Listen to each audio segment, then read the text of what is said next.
Today we're going to be talking about the number one cause of bankruptcy in retirement and how to avoid it.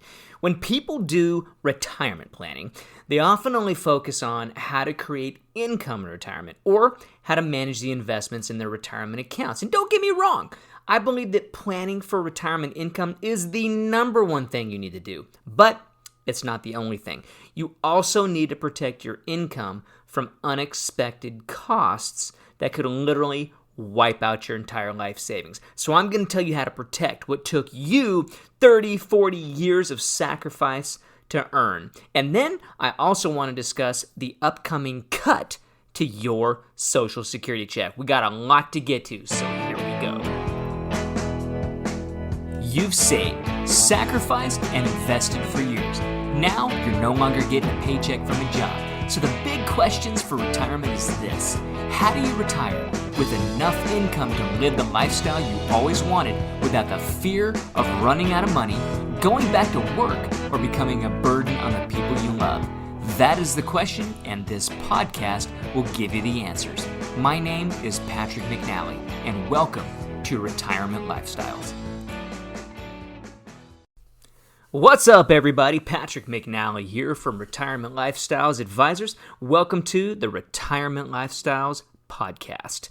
And today we're going to be talking about the number one cause of bankruptcy in retirement and how to avoid it. Also, I'm going to be talking about the upcoming cut to your Social Security check and what that's looking like. Well, let's get into this talk about the number one cause of bankruptcy. And so here's the deal. Older American citizens are beginning to file for bankruptcy at a rate that is more than double what it was 25 years ago. There was an article that came out recently published by the Social Science Research Network, and they referred to it as a, quote, coming storm of broke elderly, end quote. And the study was able to identify that the rate of citizens over the age of 65 who are now filing for bankruptcy has increased about 204% from 1991 to 2016. And the question of why is the cost of taking care of medical issues is the common theme that's recurring with a majority of elderly bankruptcy filers. So here's the deal. Once you get to about the age of 65, the government says you've got a 50% chance of needing some type of care in retirement. So when we talk about the number one cause of bankruptcy in retirement, we're talking about a loss of your life savings. Well, the number one cause is healthcare. It's healthcare related expenses. Well, what does healthcare in retirement look like? You're talking about Medicare costs. You've got costs for insurance deductibles. You've got co-insurance. Now, a lot of people have a supplemental policy to cover that, but there's costs for that as well. Then we're also talking about prescription drugs, the donut hole and all of that stuff that goes on with prescription drug costs. But the biggest one, in my opinion, and actually the numbers back this up, the biggest cost in retirement is long-term care. Now, long-term care, a lot of people, they kind of think they understand what long-term care is, but you know what? Oftentimes they don't. Long-term care is not medical care. In fact, Medicare doesn't even cover long-term care costs. Now, let me clarify. They cover what's called skilled care or skilled nursing care, but that's a little bit different. You see, long-term care costs are what's known as custodial care. Well, what's that? That's help with everyday activities of living. In fact, they call it ADLs, activities of daily living: bathing, walking, dressing, feeding yourself, transferring from a chair to a bed or a chair to a couch, needing help getting up and down. Those are all activities of daily living, the things that a lot of times we kind of take for granted every day, just kind of stand up and go wherever we want. Well, as we age, we might need some help with that later on in life. And the government says that 50% of people age 65 and older will need, on average, 3 years of that type of care. Well, here's the deal. That type of care is not cheap. Depending on where you live, and in my area of Northern California, it's about $85,000 a year per per year. We're talking almost $250,000 or over $250,000 for one person. If you're a couple, you're looking at possibly $500,000 of care at some point in your life. And like I said before, the data just shows that 50% of us that reach the age of 65 might need that type of care. Now, they say the average is 3 years. Well, for some people, it's 1 month. For some people, it's 10 years. My great-grandmother lived to be just shy of 100 years old. But the thing was, she needed 10 years of care prior to that to get her to that age. Now, she was sharp as a tack upstairs, but her body gave out. She needed help with walking, dressing herself, transferring from a chair to wherever she needed to go. But she was sharp as a tack. Her mind was completely fine. Now, the reverse side of that, my grandfather on my dad's side had dementia, and he needed care for about 6 years, and he lost, that part of his thinking brain. He needed help with that. Didn't know our names, didn't know where he was. So that's custodial care as well. All of those types of care fall under this umbrella of long-term care to the tune of $85,000 per year. Now, a lot of people, they don't just have $85,000 laying around to pay for that type of care. What ends up happening when they don't have some type of insurance or money to help pay for this, they end up spending it out of their life savings. They could end up spending it from their IRA, their retirement accounts. Think about this. It took you 20, 30, 40 years to save, to sacrifice, to put that money away, to turn into income, to enjoy retirement. You didn't save, $300,000 in your IRA to spend it on nursing home care or at-home care, did you? Most people say, no, that's not what I want to do. But that's ultimately, a lot of times, what it ends up being spent on. Now, there are some, I'm not going to get into the weeds on the details of what you can spend down. And then, you got one spouse who's still living at home. They can keep the house, one car, a small amount of savings. But there's rules. There's rules that are involved when you try to spend down first and then qualify for Medicaid, or in California, it's called Medi-Cal, which is our state's welfare program. If that's the case, you can spend down to that, and, that's what happens. You don't have a choice of the type of care, where you get that type of care, unfortunately. And so that's, if choice is a big deal to you, you may want to find an alternative. Unfortunately, that's what happens to a lot of people, though. They end up spending their life savings to pay for this kind of care. Let me loop back to the talk about Medicare, because a lot of people, unfortunately, believe that Medicare is going to pay for this. It won't. Medicare is actually pretty clear about this. They say, no, we'll pay for skilled care, but only after a minimum 3-day stay in a hospital, and then they transfer you to a skilled care facility. Well, what is skilled care? Skilled care is medically necessary care when you're recovering from an illness. But what happens is Medicare only pays for about 100 days of that type of care, and then the costs start to get passed on to you. So if you need any type of extended stay of care, you got to foot that bill. And that stuff gets expensive. Well, how do you pay for that? Well, there's a number of ways. One of the ways is to buy long-term care insurance. Now, don't just be turning off this podcast after I speak the word insurance. Hear me out here. Insurance is designed to protect you against risk. Well, what type of risk are we talking about right now? The risk of needing long-term care. This is asset-based risk. You're talking about a risk to your lifetime assets, money that you've accumulated, earned, and other assets. Like you might need to sell a car. I was just kind of talking about 401ks or IRAs. You might need to sell a car, or if you've got other real estate, they're going to go after that money first. But if you have a long-term care policy designed to pay for custodial care, whether that type of care is in your home, whether it's in a facility, if it's me, I want to sleep in my own bed and watch my own TV, so I'm going to have home care. But some people, they want to save on costs, and that's the thing about long-term care insurance is that you can tailor make it to fit your budget to fit your needs, your wants. And so you have that choice of getting at-home care or facility type of care. The point is that an insurance company, after like a deductible, say 90 days, you're going to pay the first 90 days, but then this insurance company starts to pay those bills. Now, it may not cover all of it. You may still have to have some out-of-pocket costs, or you may have a facility that it doesn't take all the money that they pay you on a monthly or a daily basis for that type of care. So your coverage can last longer.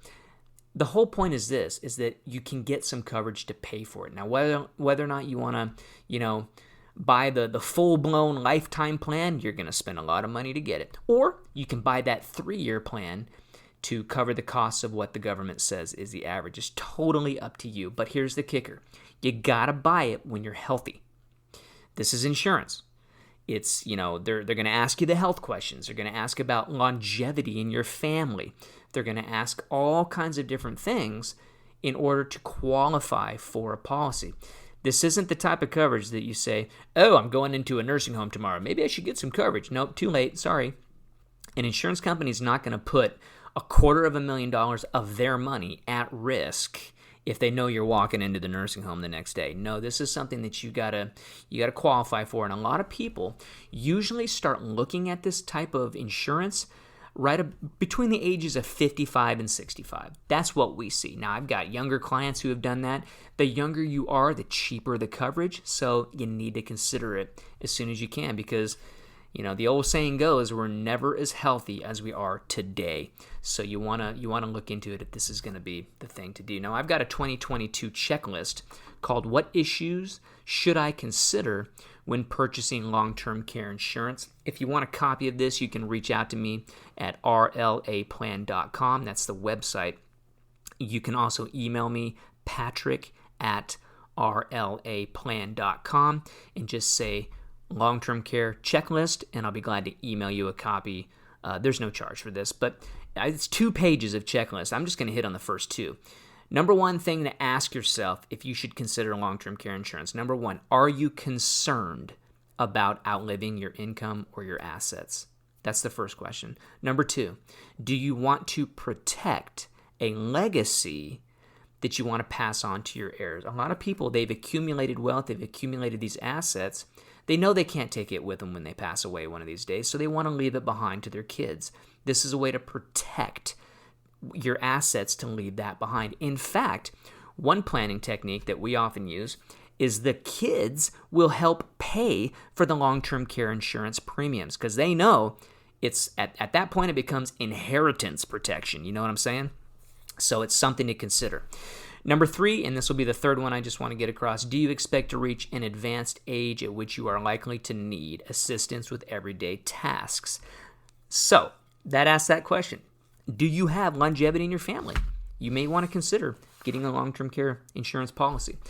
Now, for a lot of people, the costs, they kind of balk at the cost, and they're like, well, what if, I die peacefully in my sleep and I don't use the coverage? I lost all that money. Well, often I say, are you really upset that you didn't go into a long-term care facility? I'm kind of tongue-in-cheek in there, but at the same time, I understand that it could be a lot of money from your cash flow to pay for that type of coverage. But at the same time, there are other options available. Other options besides long-term care, quote-unquote, traditional long-term care insurance. There are other insurance contracts that have long-term care types of coverage attached.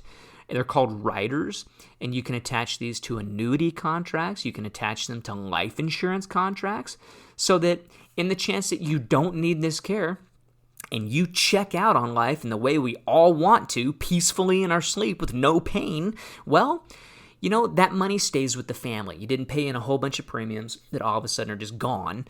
They're still in an annuity, or they're in a life insurance policy, whatever. There are variations to this. Here's the whole point. I'm going to sum it up like this. What kind of plan do you have for long-term care? As long as if you're married, you and your spouse are on the same page, your financial advisor knows about it, you just want to make sure, and your kids know about it, you just want to make sure that everybody's on the same page so there's no big surprises at the end of the day.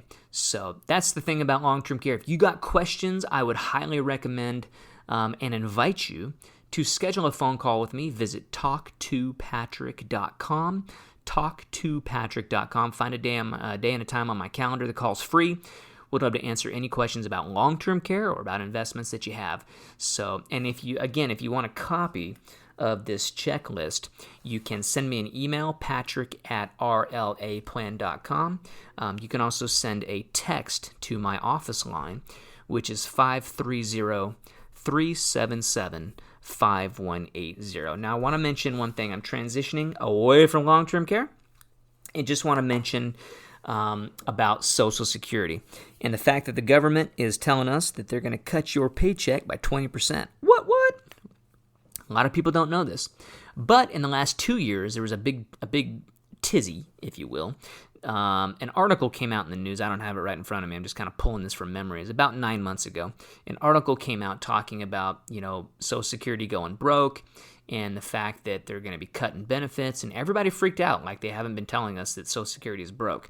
But apparently most people aren't nerds like me and read page 2 of your Social Security statement, which I actually found out just the other day. They changed Social Security statements. They changed everything up, and in fact, they did not put this in. Here's what they used to put in. They've been putting this in there for the last 20 years. Right on page 2, right under where it talks about your Social Security benefits, in a big, bold paragraph. Well, not big. It's like 6-point font. But in bold, they say that by the year 2035, that Social Security is pretty much going to be broke, and they will only be able to pay out 80% of scheduled benefits. So that's where I get a 20% cut to your paycheck. Now, what does that look like? Well, if something drastic doesn't change to our Social Security program, you're looking at a pay cut of 20%, and that's for each person on Social Security. So if you're a husband and wife, or, spouse, you both have Social Security, well, cut the benefits by 20%, and that's what you're going to look at. Now, this gets even worse when we talk about when one spouse passes away, because when one spouse passes away, there is no Social Security beneficiary contract. You don't get to keep both Social Securities. You get to keep one. It's the higher of the two. So one of your checks is going away on top of a 20% cut. So that can hurt, guys. If you're taking money out of your retirement accounts to fill in some gaps of your income, and you're looking at a pretty big chunk, up to 50% loss, 50-60% loss of your income, because one spouse passed away on top of a 20% cut of benefits from the government, that's going to hurt. Sometimes we call that moving to a new neighborhood, and that is not what you want. So you need to plan ahead for that. And I keep mentioning this Social Security cut to get the word out. I've been mentioning it for years on my radio show, on this podcast as well. And if you got questions about that, I want you to schedule a time on my calendar. Would love to answer any questions that you have. Talktopatrick.com. That's it for the show this week. Thank you for listening, and I wish you the best in retirement.